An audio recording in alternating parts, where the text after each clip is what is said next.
Está no ar, a partir de agora, mais um episódio do nosso canal do YouTube, Tarciso Manso Convida. É claro, com um novo episódio, uma alegria muito grande e a oportunidade também de agradecer a você pela grande audiência do nosso canal. Até porque você sabe que o nosso compromisso é trazer episódios em que nós ouvimos pessoas de vários segmentos. E queremos, naturalmente, construir também um acervo histórico da cidade de Orlândia. Eu quero também destacar o apoio publicitário que sempre é muito importante para nós. O Grupo Intelli, a Combitrans, a Unimed, SRT e também o nosso novo apoiador, a grande empresa paranaense VAP, que também está conosco. O meu visual garantido pela Grife Boutique. Obrigado especial para a Maria, para o Paulinho e toda a equipe da Grife. E esse visual, Ateliê Floral, da amiga Júlia Bussi. Para que nós possamos receber hoje o jovem empresário, diretor de operações do Grupo Mialik. Alegria muito grande recebê-lo aqui conosco, Guilherme. Prazer, Tarciso, é uma alegria muito grande poder estar aqui também com você, aceitar esse convite e podermos bater esse papo aqui. 35 anos. Para quem não sabe, o cara é palmeirense também. Já quebramos o gelo aqui hoje. Já vimos que e chegamos com tudo aqui. Eu queria saber, uma coisa que sempre me impressiona em algumas redes de supermercado é esse aspecto de ser, via de regra, uma empresa que começou familiar. Os Mialik chegaram ao Brasil vindo de onde, na verdade? É uma história interessante essa, Tarciso. A origem mesmo do sobrenome, a gente descobriu que tem origem jugoslava, com aquela separação da guerra, esses imigrantes partiram para a Europa. Os nossos ancestrais vieram da Itália, da cidade de Mira, e fomos pesquisando e recentemente descobrimos essas informações aí. É bastante interessante como nós, muitos aqui da região, né, tem essa ascendência italiana. Essa característica, né? Sim. Aliás, a gente nota também que esta intensa participação de imigrantes que vieram para o Brasil contribuíram demais, né, na própria formação até da cultura aqui do Brasil. Eu estava vendo aqui, a família chegou aqui no Brasil, seu pai naturalmente é brasileiro, o seu avô, por exemplo, ele nasceu também no Brasil? Meu avô nasceu no Brasil, o avô do meu pai foi quem foi o primeiro a chegar. Foi o primeiro que veio. Nasceu lá, casou aqui.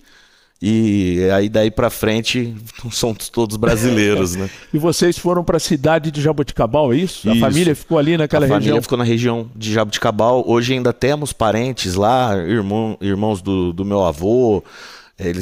Temos um bom contato. E no ano de 74, na ocasião, meu pai, o filho mais velho da família, para poder estudar numa cidade com maiores condições, com maiores escolas, resolveram se mudar para Ribeirão. Que é o caminho natural de todo mundo da região, né? Quando você pensa em ter que estudar, cai em Ribeirão Preto com certeza. E foi quando eles se mudaram com meu pai, o seu irmão Éder e a sua irmã Cristina, ele, o filho mais velho, para iniciar os estudos de grupo, né, na época, aqui em Ribeirão. São, portanto, 3 irmãos. Isso. Dois homens e uma mulher. A sua tia. E aqui, quando chegaram, eu percebi pelo um vídeo muito bonito, institucional, que eu tive a oportunidade de acompanhar, que vocês se instalaram com um bar em Vila Tivério. Foi o seu avô que abriu, teu pai? Quem que teve essa iniciativa? Olha, Tarciso, na verdade, esse bar na Vila Tivério, quem comandava era a minha avó e o meu pai, que ajudava no balcão, por já ser mais velho, e o meu avô era motorista da Santal. Então, ele... Santal é equipamento Sertãozinho, é isso? Isso, era em Ribeirão também. De Ribeirão, tem razão. Ali, próximo da Jerônimo Gonçalves, ali, né, perto da USP. E eles moravam ali numa casa em cima do bar, embaixo o bar, em cima a casa.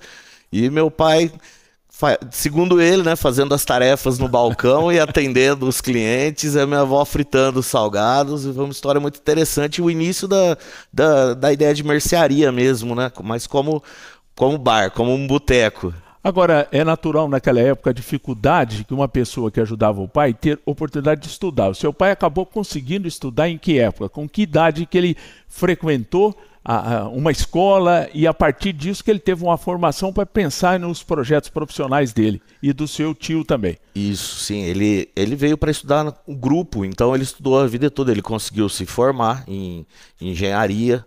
Seu pai é engenheiro? Ele é engenheiro civil do Moura Lacerda. E a tradicional escola de Ribeirão Preto, sem dúvida. Eu sou engenheiro civil, formei na USP em São Carlos. E eu sei que a escola é muito tradicional de Ribeirão Preto. Muito tradicional.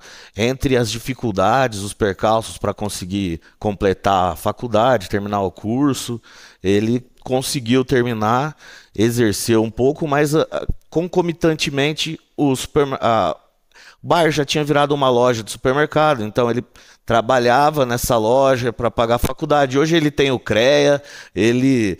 É um patrimônio. É um patrimônio, mas vamos dizer que não é o exercício de fato dele. E o seu tio também estudou? O meu tio também, ele é formado em Direito, aqui em Ribeirão, né? Lá em Ribeirão. Época ou na ERP? Na ERP. Que era a escola que se tinha naquela época, os e aliás, uma escola boa. Terminaram a faculdade. Meu tio nunca chegou nem a exercer o direito, mas é uma base fundamental, né, hoje para o cidadão, né?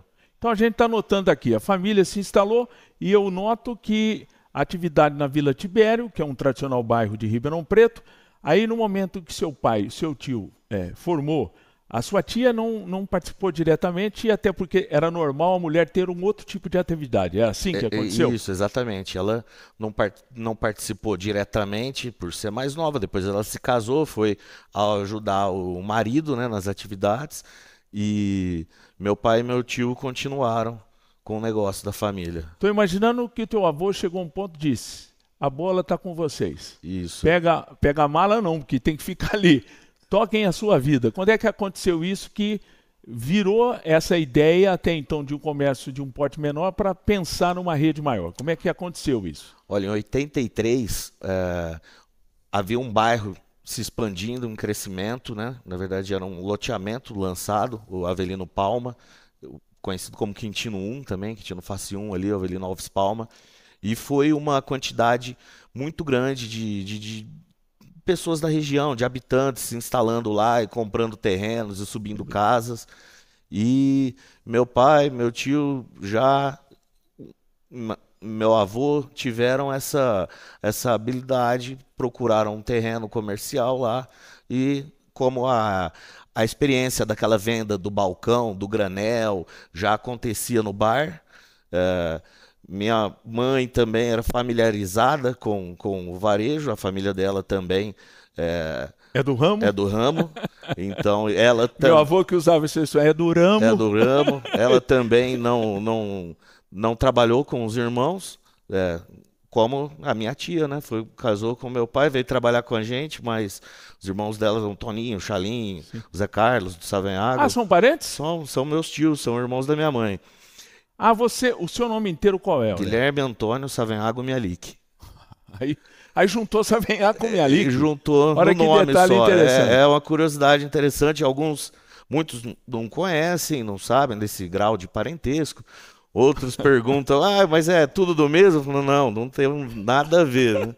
Outros tiram sarro, vocês devem combinar preço de arroz, né, de final de semana. Faz aquela pressão toda de preço. Mas foi uma feliz coincidência mesmo, porque as duas empresas cresceram paralelas, cada um com o seu foco. Uma em Sertãozinho e a outra com foco também em Ribeirão. Isso. Agora uma coisa, você disse de bairro, se eu estiver errado geograficamente, você me corrige. Esses bairros que você mencionou ficam na zona norte de Ribeirão Preto. Isso. Para quem conhece ali o entorno de Ribeirão Preto, onde tem aquele terminal de petróleo, aquela região toda ali, né, que faz a parte... Saída pela Cândido Portinari. Isso, pela ali, Cândido Portinari, então você vai levando tudo naquele sentido. E é justamente ali que os prefeitos que fizeram muitas casas, o Duarte Nogueira e também o Gasparini, né? Isso. Foi aquela época do boom da Coab de Ribeirão Exatamente. Preto, né? Que tinha esses projetos que realmente pipocaram não só em Ribeirão, mas em todas as partes. E eu vejo isso, Guilherme, quando eu passo do lado daquele loteamento Pacaembu, sim, eu sinto que ali tem até os loteamentos comerciais. Então isso que você acabou de dizer, que acontece agora, atualmente aconteceu no tempo dessa expansão do seu pai e do seu tio. Algo similar em momentos de economia diferentes, né, em situações diferentes, mas você vê essa área do Pacaembu, por exemplo, é uma cidade, ela tem condições de... Quase 30 mil pessoas ali. Eu acho que são são isso, se eu não me engano, e ela já chega quase em Sertãozinho ali, em Cruz das Postas. Impressionante. É uma expansão urbana muito grande. Então, ela tá bem aquecida, mas são velocidades diferentes, né, de absorção, dependendo do macroeconômico ali, da facilidade que a pessoa tem para financiar o lote, da facilidade que os Sim. imigrantes vêm para a cidade, pessoal de outras cidades, como a gente absorve essa mão de obra, essa população. Então, é uma referência bastante Bastante assertiva. interessante. Agora, para a gente não perder a ordem cronológica, então, a partir dessa expansão, quando é que surgiu a primeira loja Foi em do grupo? 83, a loja 1. 1983. Em que ponto Exatamente. da cidade? No Quintino No 1, próprio ali, Quintino no 1. Quintino 1. Hoje ainda temos essa loja, ela já foi ampliada, era aqueles modelos de lojinha pé na rua, sabe? Como a gente chama, direto na calçada, não tem nenhuma guia rebaixada, estacionamento, nada, era bem no meio-fio ali. E esse é um patrimônio, né? Esse é um A loja patrimônio. 1 ninguém mexe. Não, mas a gente com o tempo conseguimos expandir a velocidade de venda, o crescimento dela, da região. Reformamos, hoje onde era a loja, hoje é o estacionamento da loja nova, ela continua no mesmo endereço, mas é uma loja totalmente diferente do que foi a realidade. Entre a loja 1 e a loja 2, quanto tempo? 10 anos. 10 anos. 10 anos. A loja 2 foi para onde? A loja 2 foi para o Parque Ribeirão, Parque que Ribeirão. já é o lado próximo ali do Parque Permanente, do Parque da Grishow, Ah, da do Grishow. Depósito das Casas Bahia, daquele outro lado da cidade ali já. E aí, essa foi. E quando veio a terceira na sequência, o que vocês têm hoje em Ribeirão Preto? 9 lojas em Ribeirão, uma em Orlândia, uma em Cravinhos, uma em Serrana. Total Isso. de 12 lojas, é Total isso? de 13 lojas. 13 Depois agora. dessa de Serrana, nós abrimos Cajuru no final do ano. Ah, já está aberto. Já está portanto, Cajuru. aberto, já. A loja está indo muito bem. A cidade nos recebeu muito bem. Os clientes têm gostado, têm elogiado. É uma praça muito importante para a gente, porque abrimos há 2 anos atrás Serrana, então estamos na mesma rota ali, Cajuru, e estamos conseguindo lograr êxito, graças a Deus. Agora- Hoje, com o crescimento tantos anos depois, a gente nota que existem bairros em Ribeirão que são praticamente cidade de dormitórios, né? Que são Sim. ilhas relativamente isoladas, que têm a sua própria economia ali, que têm o seu próprio comércio, mas que vive muito forte economicamente como dormitório, aquela pessoa que trabalha no centro, que trabalha em outro lugar de Ribeirão e vai lá para dormir. Isso muda o comportamento de compra do consumidor. De que maneira, Guilherme? Você se imagina, você mora aqui em Orlândia, você trabalha, o senhor e sua esposa, vocês têm um hábito de fazer compra. Quando você vai trabalhar em outra cidade, geralmente uma cidade maior, você cria o hábito de comprar lá. Então, o seu fluxo no supermercado costuma ser após as 18 horas de dia de semana.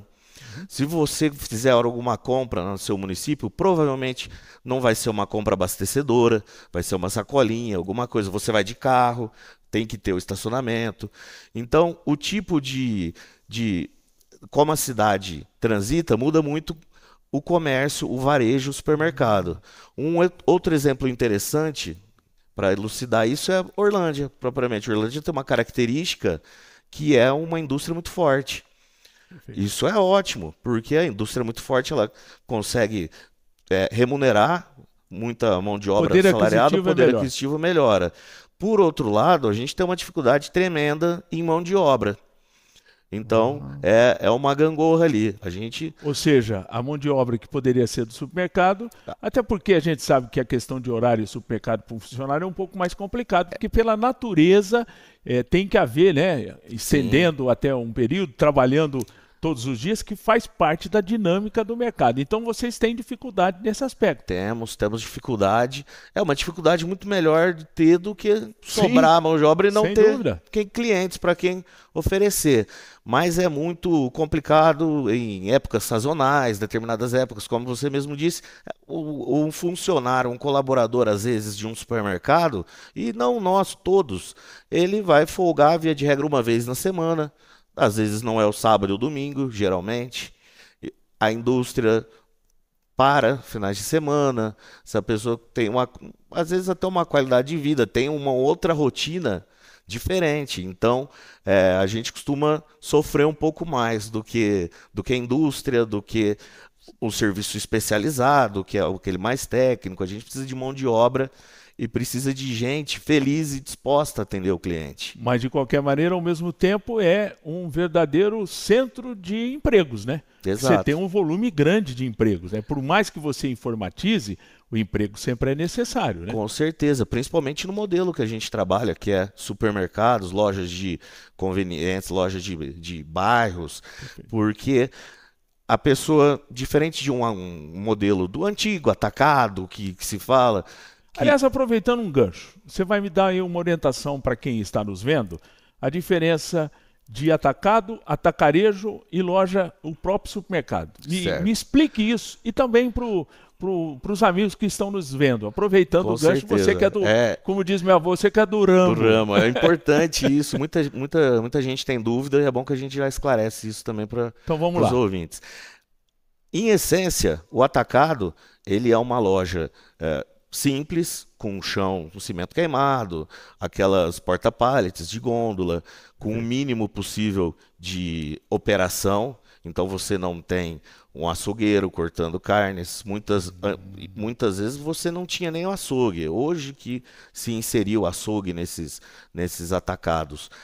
Você não tem um padeiro, a padaria ali, você tem pães embalados, muitas vezes. Em tese, quem vai a um atacadista quer comprar para eventualmente revender. Exato, vende assim, em quantidades maiores, isso. Uma loja que oferece menos, com um custo operacional menor. Tá. O modelo de supermercados, você tem o relacionamento, você tem o balconista que pica, que fatia, que corta da forma que você prefere, você tem o padeiro que você cria um relacionamento, você sabe, determinado dia da semana ele faz determinada produção que você gosta, gera esse relacionamento e isso depende das pessoas. Por isso que a gente emprega mais do que atacado e a gente tem mais dificuldade para cumprir essas vagas. E também, somado a isso, é uma dificuldade muito grande nossa, de todos os supermercados, fazer esse funcionário, esse colaborador que está ali, prestar um bom atendimento. O Tarcísio vai no Mealic, o açougueiro... Ô, Tarcísio, como tá? Você quer que limpa a gordura? Quer que faz isso? Você imaginou você chegando e eu não precisa me responder, mas eu aposto que isso já aconteceu com você, ou com a gente, ou com qualquer supermercado que você foi, de chegar lá, a pessoa não tá bem animada, a pessoa praticamente te tocar da sessão. Você imagina que aquele é um colaborador que está recebendo para prestar um serviço e está prestando totalmente diferente. Perfeito. Quais são? Às vezes são problemas familiares, são problemas de esfera psicológica, às vezes são problemas de fora. E todos nós sabemos o quanto é difícil você deixar aquilo dentro do seu armário na hora do trabalho. Então, a gente vai fazendo um trabalho psicológico, a gente vai fazendo acompanhamento, prestando assistências, auxílios com o nosso RH para tentar humanizar o máximo possível a empresa, para manter esse âmbito, essa esfera familiar e prestar algum tipo de serviço para o colaborador, que o colaborador é o nosso primeiro cliente. Com certeza. Então aí vocês viram dois horizontes, o atacado e o supermercado. Aí inventaram um tal de atacarejo. É um misto disso? É um meio termo? O que é, na verdade? O atacarejo é uma forma de fazer um bem bolado dos dois ali, porque é isso mesmo. Antigamente o atacado tinha desvantagens financeiras em algum tipo de imposto. Isso hoje em dia eu acredito que nem exista mais. É um modelo que tem sustentação. O atacarejo, ele peca em alguns aspectos, o atacarejo foi aquele Frankenstein, vamos fazer o que todo mundo precisa e trazer. Como o mercado é muito dinâmico e o varejo alimentar é relativamente novo, a gente parece que nunca sabe aonde que a tecnologia vai nos levar, essa questão de internet, de lojas e pedir e retirar. São experiências que estão sendo feitas, muitas delas vão bem um período, depois não, outras se consolidam e a gente torce aí para o mercado expandir, porque traz horizontes e aquece também tanto as cidades quanto a disputa, né? Estou errado em afirmar que o atacarejo é um conceito muito mais utilizado em cidade de grande porte? Em tese ou de médio grande porte? Em tese, sim.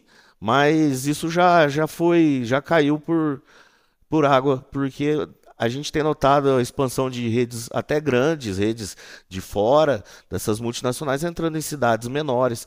Isso vem acontecendo agora aqui na região sudeste, mas isso já vem acontecendo há muito tempo no norte e nordeste do Brasil. Então, é uma conta diferente, a gente não sabe como eles calculam esse retorno, mas a gente consegue ver para onde que os passos são dados. E isso e você me deu um gancho interessante, né? Esse gancho. Existe franquia em grande rede de supermercado? Franquia no sentido, eu vejo... se eu tiver errado, você me corrige. Existe franquia?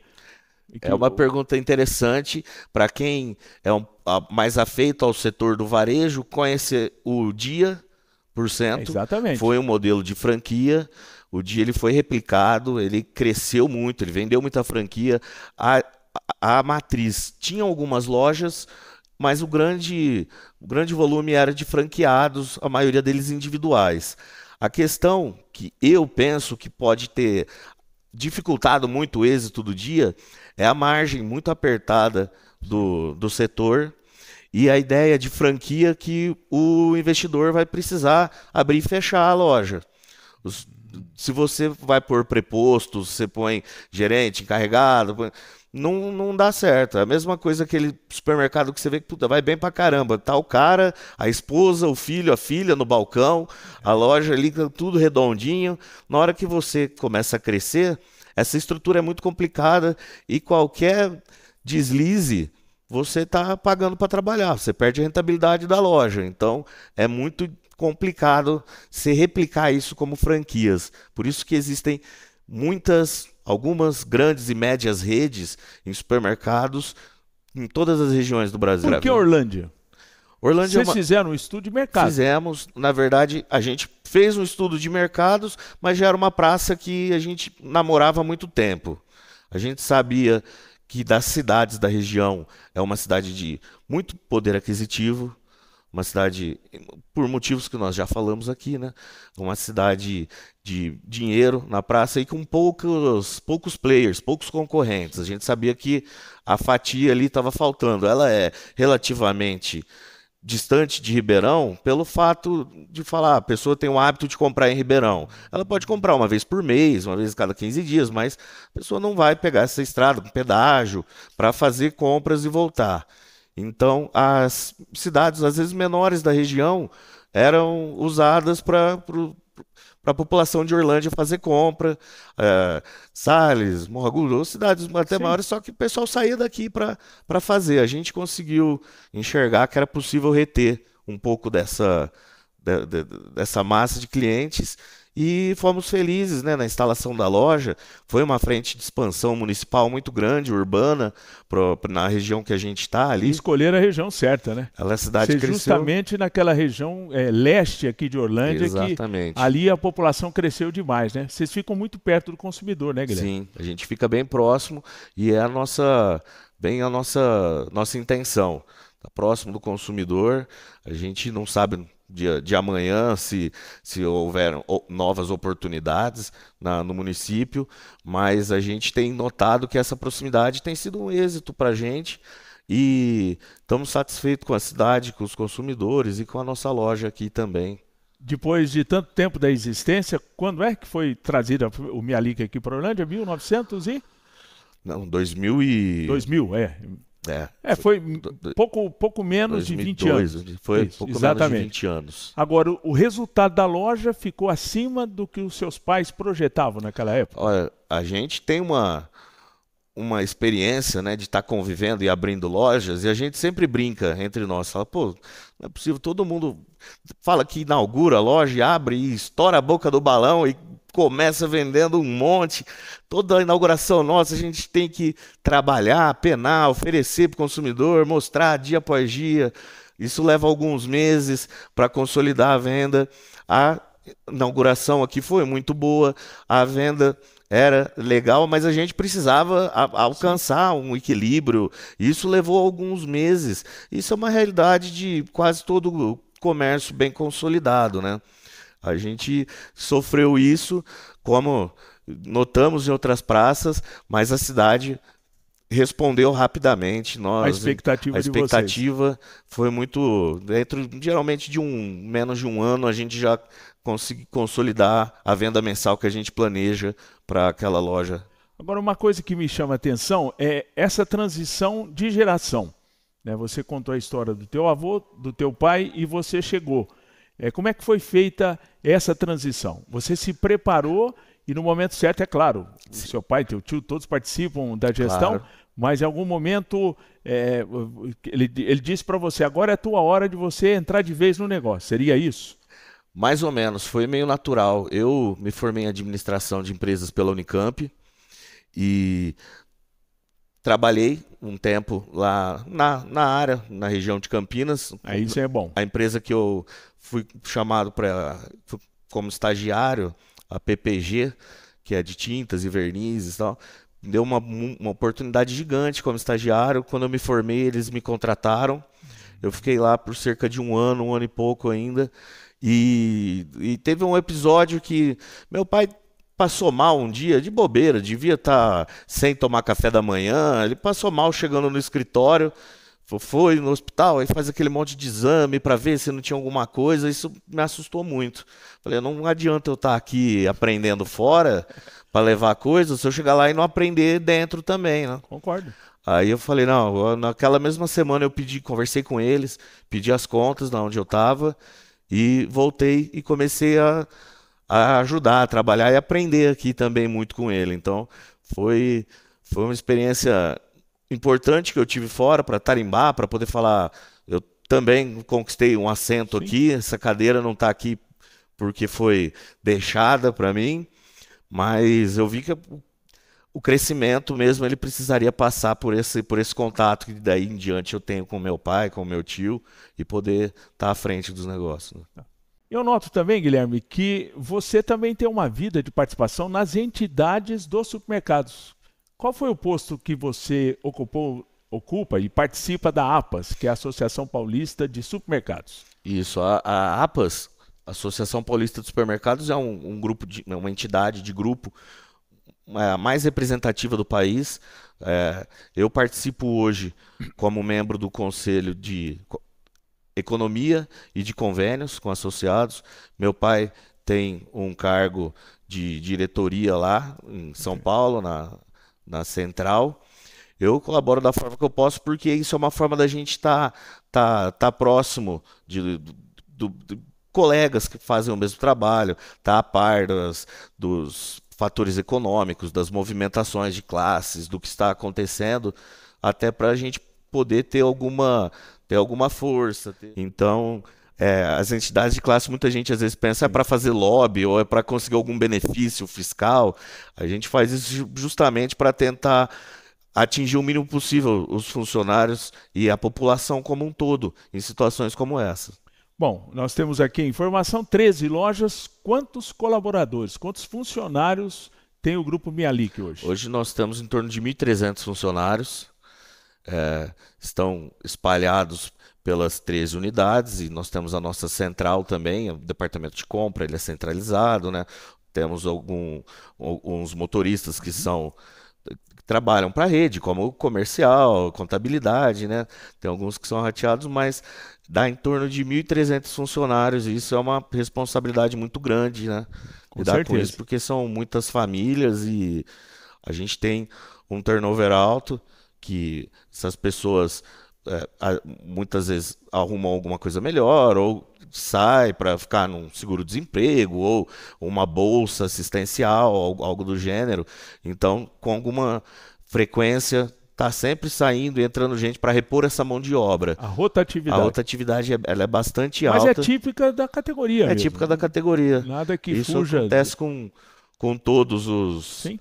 Que participam desse segmento econômico. Exato. Agora, uma coisa que todo mundo sabe, que as redes sociais acabaram provocando uma mudança da divulgação da atividade comercial. Faça uma análise para mim em termos dessas ferramentas. Certo. O que mudou, né, nesse tempo curto em que as redes sociais estão aceleradas e que, ao mesmo tempo, o famoso jornalzinho de ofertas, que parece que é a coisa que pinta mais é do lado de vocês. todo mundo esperando o tal do jornal para ir onde vende mais barato, aquela história toda. Como é que funciona isso? O Vocês põem espião nas outras lojas? O concorrente esperando sair o jornal para ver o preço um do outro. É uma coisa bastante engraçada. Aliás, Guilherme, eu quero deixar claro que essa concorrência é muito boa, viu, gente? Claro, porque quem faz ganha com que eles... é o público, né? A gente tem que brigar para oferecer o produto mais barato, melhor atendimento. Mas algumas regiões, por exemplo, capitais, não tem esse hábito. Eu costumo dizer que para você fazer uma propaganda na maior TV do país, você sabe qual é, você vai gastar milhares de reais para uma inserção de 30 segundos num momento que às vezes a família está até brigando.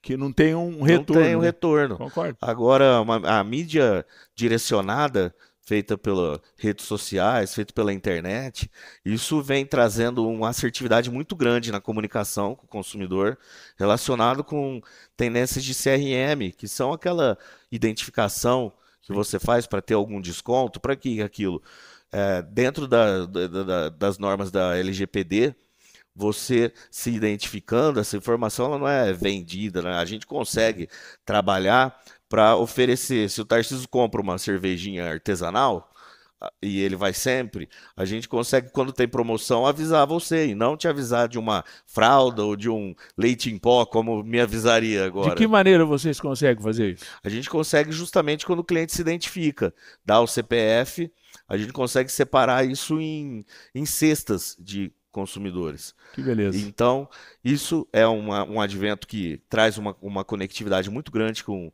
o consumidor, mas, como eu vinha dizendo, os tabloides aqui em Orlândia, Cajuru, Serrana, Cravinhos, Ribeirão, todas as cidades que a gente roda. Tem que rodar porque o cliente é acostumado. É um investimento alto.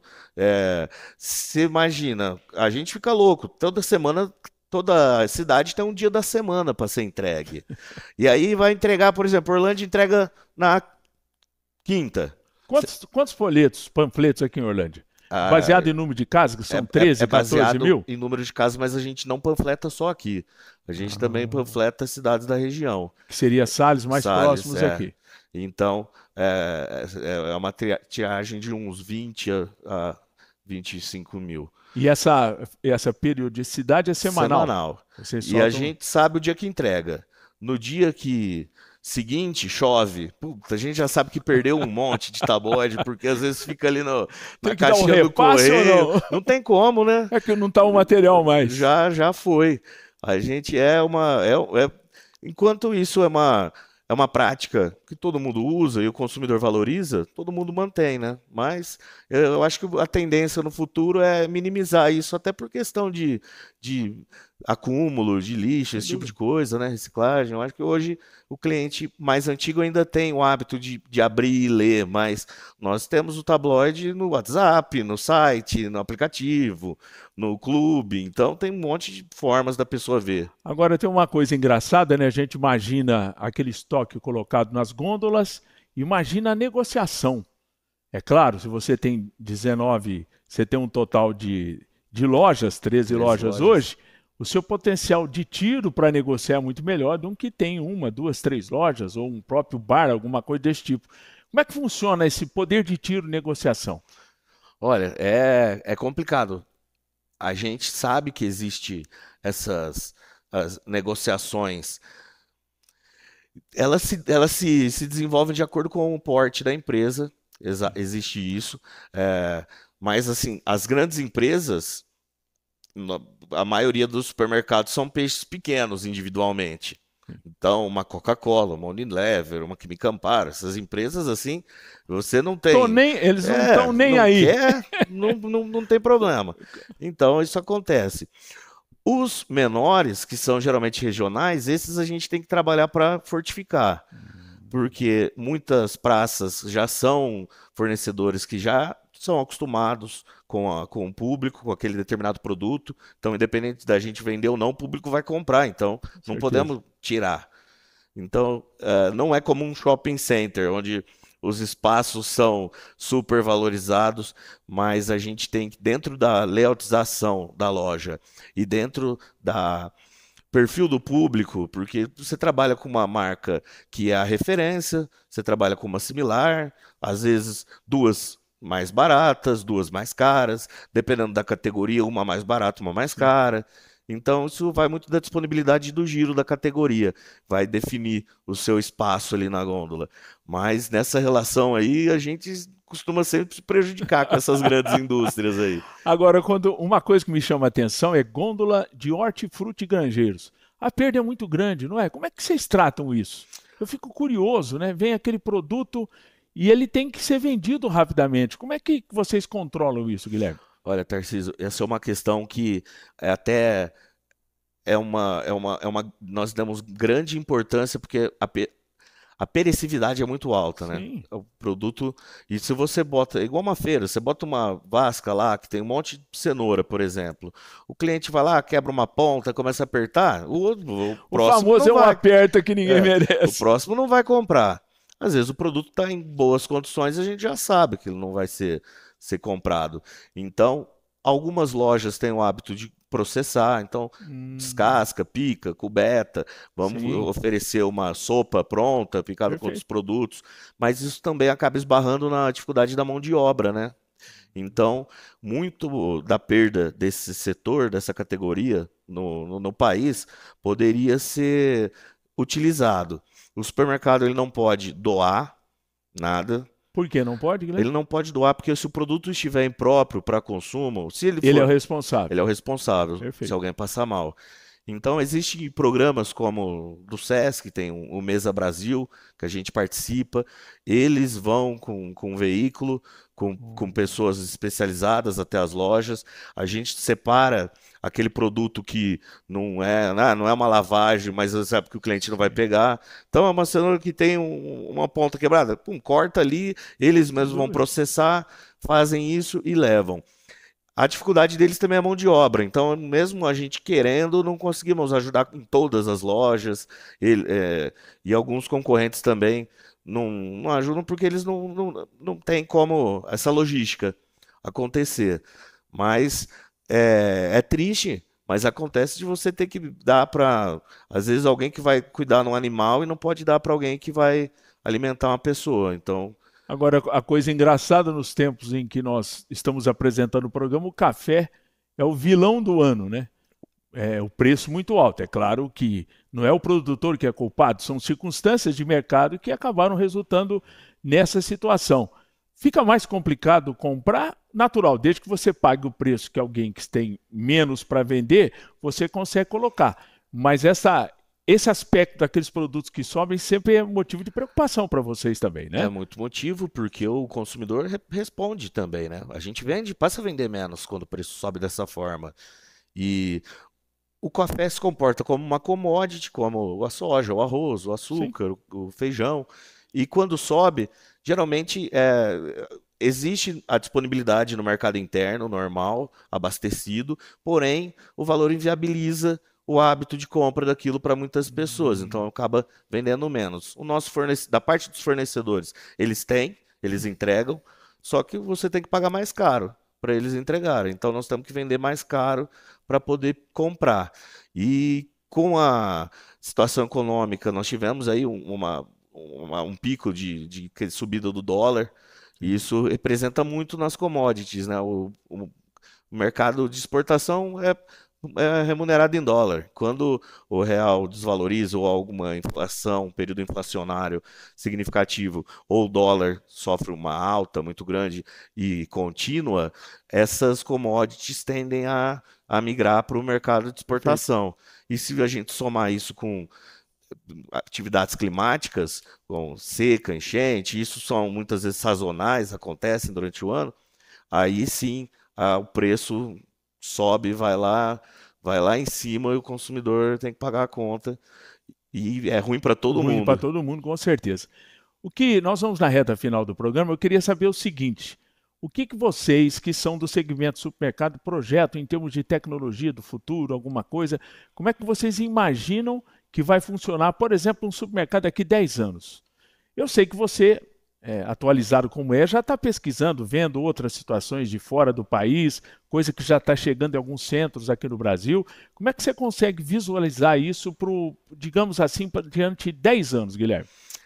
Tarcísio, é muito complicado fazer uma projeção para 10 anos dentro do setor varejista. Se Um pouquinho pegarmos menos, 5 anos, 2, 3 anos. O que você está imaginando de não, novidade? mesmo há 10 anos, nós vamos continuar tendo lojas físicas.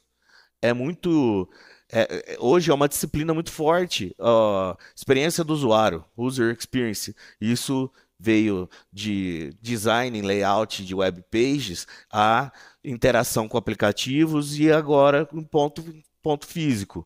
Então, as lojas de varejos de outras características que conseguem trabalhar os seus espaços de formas diferentes, conseguem adaptar lojas como o showroom, menos estoque, mais experiência, lugar que o cliente possa testar determinada coisa.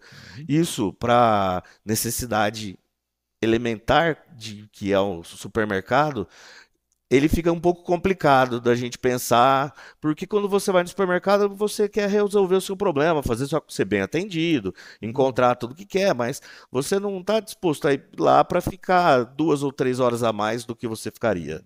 Hoje o tempo, e é nessa mesma caminhada que vem crescendo o comércio online.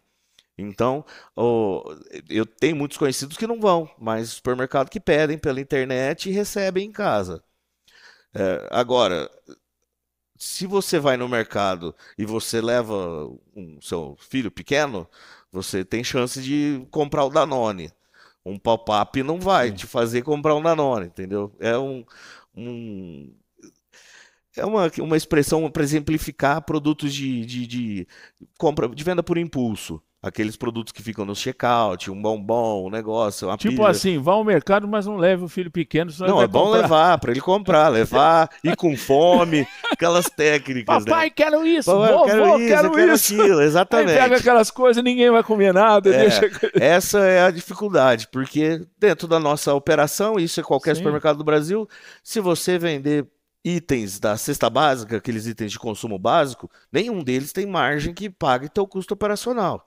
com Em nenhum certeza. supermercado. Então você precisa compor uma venda saudável com o fornecedor, com o cliente, Um né? Para cliente. fornecer para o cliente. E isso acontece em momentos de melhor economia, que a pessoa tem dinheiro para gastar um pouquinho mais. A gente não sabe como vai ser essa transformação digital. Ela não deve se dar totalmente digital por conta das experiências e dessas vantagens da loja física, mas ela vai se tornar híbrida e cada vez mais natural. Então você vai poder pedir pelo Sim. aplicativo, receber.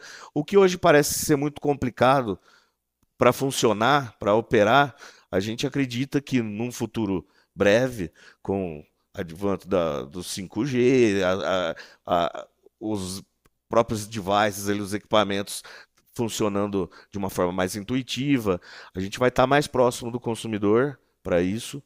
E talvez em uma cidade que a gente precisaria ter 9, 10 lojas, como Ribeirão, talvez 2 ou 3 bem distribuídas Seria poderiam. uma concentração de pontos, ao invés de diversificar muito esses pontos, né? É, Ou então apostar no crescimento da própria cidade, que não vai ser mais espantoso, até porque a população não tem crescido, não né? tem Há uma crescido. redução e a partir de 2035 o Brasil até reduz a população. Mas de uma certa forma é a visão que vocês têm. Só que eu particularmente trago um testemunho. Eu não sou frequentador de supermercado, mas a gente passa e eu nunca vi diminuição. Ao contrário, eu sempre vejo o supermercado bombado, bombado e bombando. Isso está mais ou menos dentro da sua linha, que a pessoa abre mão de fazer esse e-commerce, aquela coisa toda, mas o supermercado parece que para alguns, né, principalmente a dona de casa, o aposentado também que tem esse costume, o pessoal gosta até de fazer uma ida ao supermercado, não digo de um passeio, mas um momento diferente na vida, no dia a dia. É isso, Guilherme? Sim, sim, a gente tem lojas em cidades menores, cidades pequenas, que, por serem mais novas, se tornam até. Eles brincam que é o shopping da cidade. O pessoal vai passear, vai ver alguma coisa.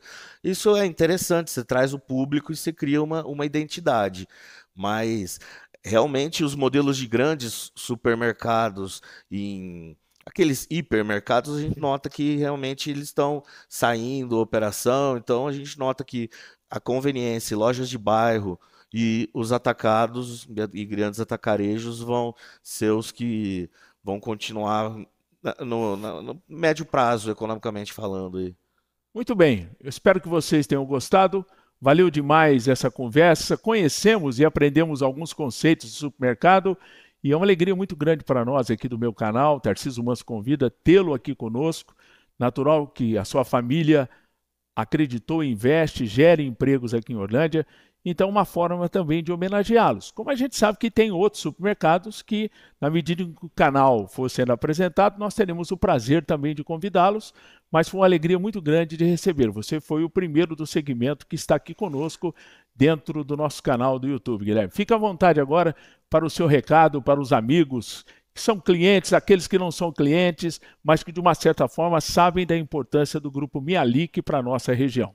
Tarcísio, é uma honra poder ser o primeiro do setor a ser entrevistado aqui. A gente conversou bastante, ainda ficou muito papo pendente aí, muita história, que isso aqui iria horas. Com certeza. E seria um prazer, mas não vão faltar oportunidades. Gostaria de agradecer pelo convite, parabenizar pelo trabalho que você vem realizando aqui como comunicador na Orlândia Rádio Clube, ORC. A gente já tem um relacionamento de longo prazo, você com o meu pai, com meus tios, pra gente sabe como é sério, foi parceiro nosso desde a inauguração da loja. Sim. É uma satisfação, e eu gostaria de agradecer e dizer para você que é de Orlândia, que é de Ribeirão, de Serrana, de Cravinhos, de Cajuru e quem sabe, né, as próximas cidades aí que possam vir a acontecer. Pode adiantar uma? Não pode. Para esse ano é Ribeirão novamente. A outra em Ribeirão. Isso. Tá bom, já deu um spoiler. Deu um spoiler. Aguarde Ribeirão Preto, mais uma loja do Mialik.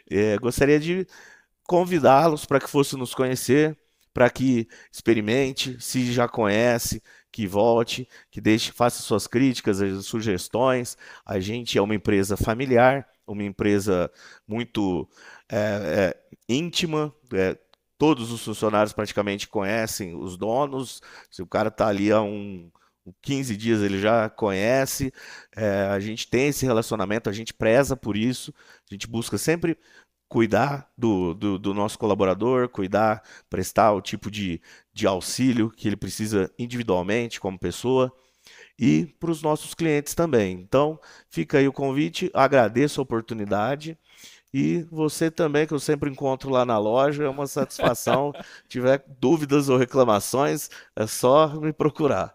Tá bem. Tá aí, pessoal, mais um episódio do nosso canal do YouTube, Tarcísio Manso Convida. Muito obrigado.